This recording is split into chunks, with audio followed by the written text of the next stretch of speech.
गजाननं भूतगणाधिसेवितं कपितजम्बुफलचारुभक्षणम् उमासुतं शोकविनाशकारकं नमामि विघ्नेश्वरपादपङ्कजं नारायणं नमस्कृत्य नरं चैव नरोत्तमं देवी सरस्वतीं व्यासं ततो जयमुदीरये।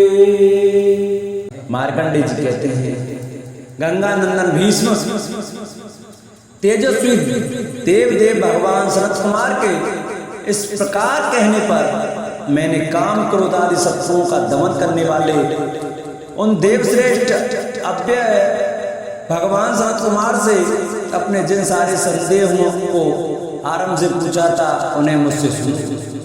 श्राद्ध के द्वारा चंद्रमा को पुष्ट करने वाले तथा देवताओं के भी श्रेष्ठ देवता पितरों के कितने गण हैं और वे किस लोक में प्रतिष्ठित रहते हैं।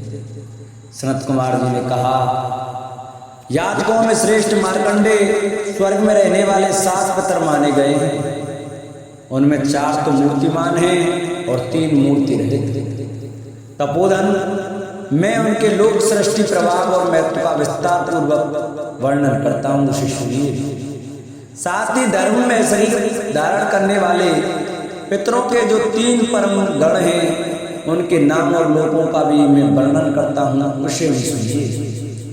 उन पितरों के सनातन नाम वाले लोग हैं जहाँ वे तेजस्वी भौतिक शरीर से रहित दिव्य रूप वाले पितृगण जो प्रजापति के पुत्र हैं निवास करते हैं। द्विजश्रेष्ठ विराज प्रजापति के पुत्र होने के कारण वे बैराज नाम से प्रसिद्ध हैं। देवगण शास्त्रोक्त विधि से इन बैराज पुत्रों का पूजन करते हैं। ये योग भ्रष्ट होने के कारण सनातन ब्रह्मलोक में पहुंचने पर भी सहस्त्र युगों के अंत में ब्रह्मा जी के साथ मुक्ति नहीं होते, अतः दूसरे कल्प में प्रजापति से ही ब्रह्मवादी मुनि के रूप में फिर प्रकट हो जाते हैं। वे फिर पूर्व कल्प की स्मृति होने से परम उत्तम साख्य योग का अनुष्ठान करके सिद्ध हो जाते हैं और पुनरावृत्ति जन्म मरण से रहित योग गति को प्राप्त होते हैं।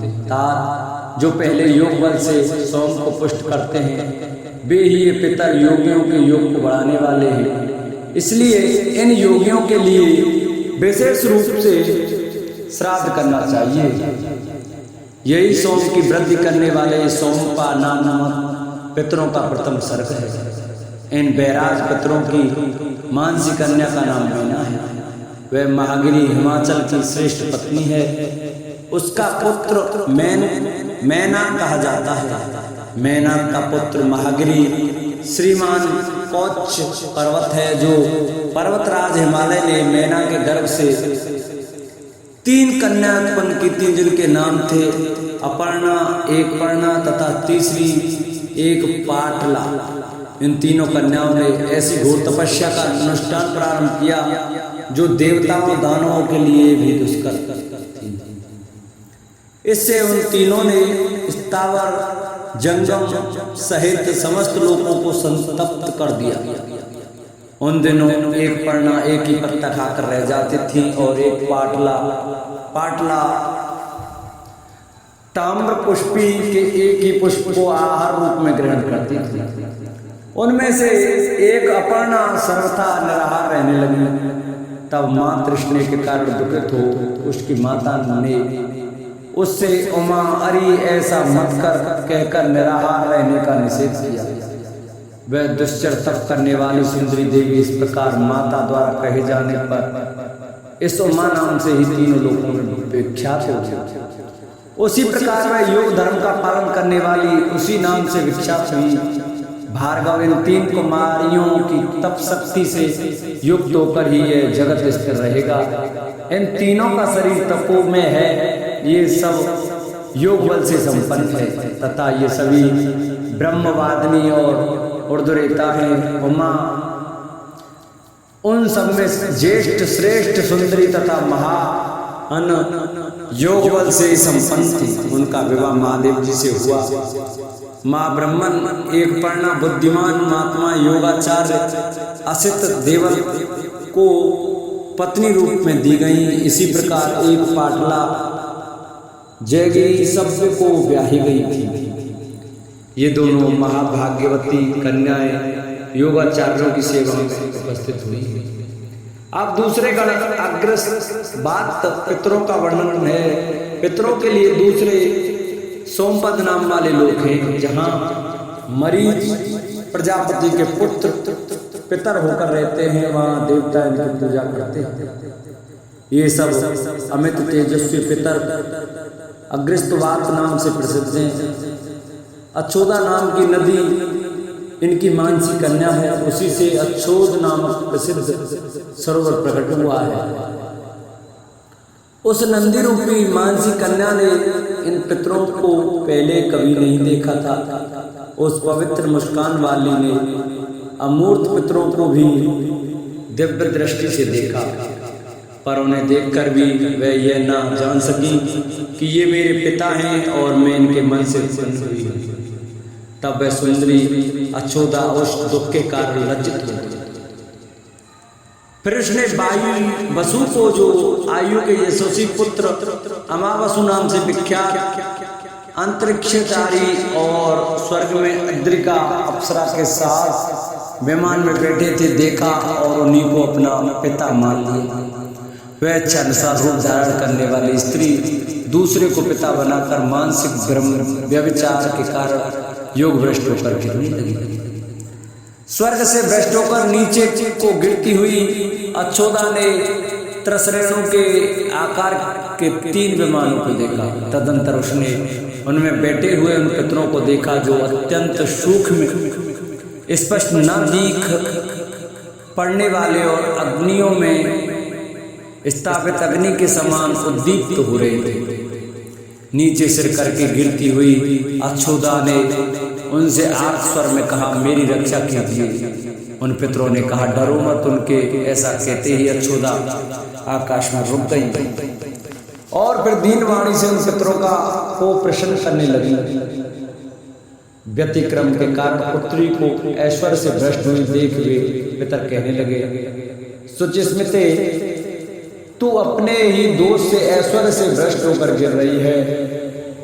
स्वर्गस्थ देवता जिन शरीरों के द्वारा जैसा कर्म करते हैं, उन कर्मों का फल वे उन शरीरों को ही धारण करके भोगते हैं।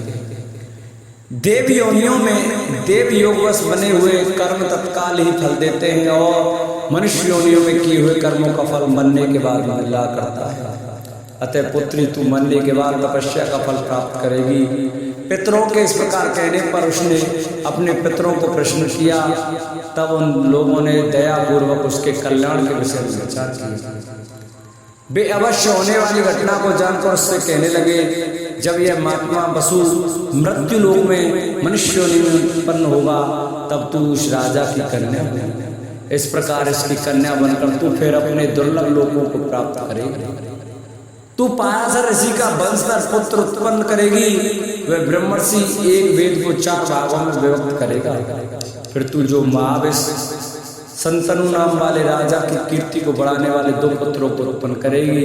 उनमें से एक धर्म के पुत्र का नाम विचित्र वीर होगा और दूसरे कल्याण में पुत्र का नाम चित्रांगद। इन पुत्रों को उत्पन्न करके तू अपने लोकों में फिरा जाएगी। पितरों का व्यतिक्रम करने के कारण मुझे कुत्सित जन्म मिलेगा। पितरों का व्यतिक्रम करने के कारण तुझे कुत्सित जन्म मिलेगा। तो इसी राजा के द्वारा अद्रिका के गर्भ से कन्या रूप में उत्पन्न होगी और 28वें द्वापर में मछली के संतान के रूप में प्रकट होगी। पितरों के इस प्रकार कहने पर वह राजा वसु की पुत्री बनकर मत्स्य योनि में उत्पन्न हुई। वही दासी दासराज की पुत्री तथा सत्यवती कहलाती है। अब पितरों के तीसरे गण वरिष्ठों का वर्णन करते हैं। स्वर्ग में वैभाज नाम के दर्शनीय लोक हैं, जहाँ वैरसद नाम वाले गोलोक विख्यात पितृगण निवास करते हैं। समस्त देवगण, यक्ष, गंधर्व, राक्षस, नाग, सर्प तथा अमित तेजस्वी गरुड़ आदि उन बहिर्षद नाम वाले पितरों की उपासना करते हैं। ये बहिर्षद नामक पितर माँ भाग्यवान, तेजस्वी, तपस्वी और महात्मा हैं तथा महान आत्मबल से युक्त प्रजापति प्लक्स के पुत्र हैं। इन बहिर्षद पितरों की मानसी कन्या पीवरी नाम से विख्यात है। पीवरी स्वयं योगिनी, योग की पत्नी तथा योगियों की माता है। धर्मधारिणी स्त्रियों में श्रेष्ठ यह पीवरी द्वापर में उत्पन्न होने वाली है। उसी युग में पाराशर के कुल में व्यास जी के द्वारा अरणि से आविर्भूत धूम रहित अग्नि के समान प्रकाशमान महातपस्वी महायोगी द्विजश्रेष्ठ सुख उत्पन्न होंगे। वे ही सुखदेव पितरों की इस कन्या पीवरी से कृष्ण, गौर, प्रभु और शंभु इन चार महाबली योगाचार पुत्रों तथा ब्रह्मदत्त की जननी और अणुहु की पत्नी कृत्वी नाम वाली कन्या उत्पन्न करेंगे। वे धर्मात्मा इन महाव्रतधारी योगाचार्यों को उत्पन्न कर अपने पिता व्यास जी से धर्मों पर रहस्य सुनेंगे। तदंतर अपार बुद्धि वाले महायोगी अपनरावर्तनी गति को प्राप्त होंगे। वह परम गति उद्वेग रहित, कभी नष्ट न होने वाला तथा सनातन ब्रह्म पद रूप है। मुने अमूर्तिमान पितर धर्म में शरीर धारण करने वाले हैं। इन्हीं से ऋषि और अंधक कुलों से संबंध रखने वाली यह कथा आरंभ होती है। सुकाल नामक पितर प्रजापति वशिष्ठ के पुत्र हैं। वे दीप्तिमान पितर स्वर्ग में सभी कामोपभोगों से परिपूर्ण तथा ज्योतिर्मय लोकों में निवास करते हैं। ब्राह्मण लोग उनकी आराधना करते हैं। मार्कंडेय जी कहते हैं, भीष्म इन सुकाल नामक पितरों की मानसी कन्या स्वर्ग में गौ नाम से विख्यात है। वह तुम्हारे ही वंश में दी गई है। वह सुख की प्रिया भार्या है। साध्यों की कीर्ति बढ़ाने वाली वह गौ यहाँ एक श्रृंगा नाम से प्रसिद्ध है। अब क्षत्रियों द्वारा पूज्य आंग्रस पितरों का वर्णन करते हैं। पहले जिनका साध्यों ने पोषण किया था वे अंगिरा ऋषि के पुत्र आंग्रस पितर सूर्य की किरणों से प्रकाशित होने वाले लोगों का आश्रय लेकर रहते हैं। फल चाहने वाले क्षत्रिय लोग उन आंग्रस पितरों का पूजन करते हैं। उन आंग्रस पितरों की मानसी कन्या यशोदा नाम से प्रसिद्ध है। वह विश्व महान की पत्नी वृद्ध शर्मा की पुत्र वधू एवं राजर्षि महात्मा दिलीप की माता है। तात उस समय देव योग से उस दिलीप के अश्वमेध नामक महायज्ञ में महर्षियों ने प्रसन्न होकर यह गाथा गाई थी, जो मनुष्य चित्त को एकाग्र करके सांडिल्य गोत्र में उत्पन्न महात्मा अग्नि के जन्म को सुनकर सत्यवादी महात्मा दिलीप को यज्ञ करते देखते हैं, वे भी ईश्वर को जीत लेंगे। कर्दम प्रजापति के सुस्वदा नाम वाले पितर हैं, जो ब्राह्मणों में श्रेष्ठ और महान आत्मबल से संपन्न है तथा महर्षि कुलय से उत्पन्न हुए हैं। तात ये आकाश में विचरण करने वाले स्वधा संज्ञक पितर स्वर्ग में इच्छानुसार सब कामनाओं की पूर्ति करने वाले लोकों में रहते हैं। फल कामुक वैश्यगण इनकी उपासना करते हैं। सनत कुमार जी कहते हैं, ब्राह्मण उनकी मानसी कन्या बिरजा नाम से प्रसिद्ध है। वह ययाति की माता और नहुष की पत्नी है। यह मैंने मनुष्य पूज्य पितरों के 3 गणों का वर्णन किया। अब चौथे गण का वर्णन सुनो। ये पितृगण कवि की पुत्री स्वदा के गर्भ से उत्पन्न हुए पुत्र हैं और सोमपा कहलाते हैं। ये अग्नि के आत्मज हैं। शूद्र इनकी उपासना करते हैं। वे स्वर्ग में जिन लोगों में निवास करते हैं वे मानस लोग कहलाते हैं। उनकी मानसी कन्या नर्मदा कहलाती है, जो नदियों में श्रेष्ठ है। वह दक्षिणा पथ की ओर बहकर प्राणियों को पवित्र करती है। वह पुरुकुत्स की पत्नी और सदस्यु की माता है। तात प्रजापति मनु प्रत्येक युग के आरंभ में इन पितरों को पूज्य समझकर लुप्त हुए श्राद्ध धर्म का उद्धार करने के लिए श्राद्धों का फिर प्रचलित किया जाते हैं। द्विजित सप्तम यम इन 7 प्रकार के पितरों के आदि से उत्पन्न होते हैं और ये अपने धर्म के प्रवर्तक हैं। इस कारण इनको श्राद्ध देव कहते हैं। इन सब पितरों को चांदी का या चांदी मिला हुआ पात्र तथा स्वधा पितृव्य कहकर दिया हुआ श्राद्ध तृप्ति एवं प्रसन्नता प्रदान करता है। जो मनुष्य सोम अग्नि और वैवस्वत यम का आप्यायन करके फिर अग्नि में उद्गायन करता है अथवा अग्नि के अभाव में जल में उद्गायन करके पितरों को भक्ति पूर्वक तृप्त करता है, उसे पितर तृप्त करते हैं तथा बहुशी संतान पुष्टि स्वर्ग एवं आरोग्य और समस्त अभीष्ट वस्तुएं प्रदान करते हैं। मुने पितृकार देव कार्य से भी श्रेष्ठ है। पितर आप्यायन तृप्त करने वाले पर देवताओं से भी पहले प्रसन्न हो जाते हैं। ये पितर शीघ्र प्रसन्न होने वाले तथा क्रोध रहित हैं और लोगों को प्रसन्न रखने वाले हैं। सनत कुमार जी मार्कंडे ऋषि से कहते हैं, भार्गव पितरों का प्रसाद सदा स्थिर रहने वाला होता है, इसलिए तुम उन्हें प्रणाम किया करो।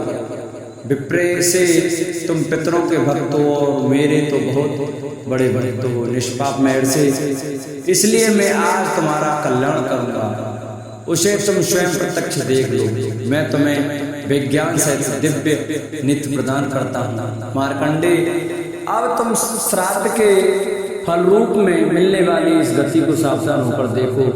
तुम जैसा सिद्ध पुरुष 20 मास में चक्षु से योनियों की दिव्य गति को और पितरों की परागति को नहीं देख सकता, यों कहकर वे देवे सामने खड़े हुए मुझको देवताओं के लिए भी दुर्लभ विज्ञान सहित दिव्य नेत्र देकर द्वितीय अग्नि के समान प्रकाशित होते हुए अपने इष्ट स्थान को चले गए। कुरुश्रेष्ठ भीष्म, उन देवता की कृपा से मैंने जो घटना देखी थी उसे तुम सुनो। पृथ्वी में उस घटना का जानना मनुष्यों के लिए महाकठिन है।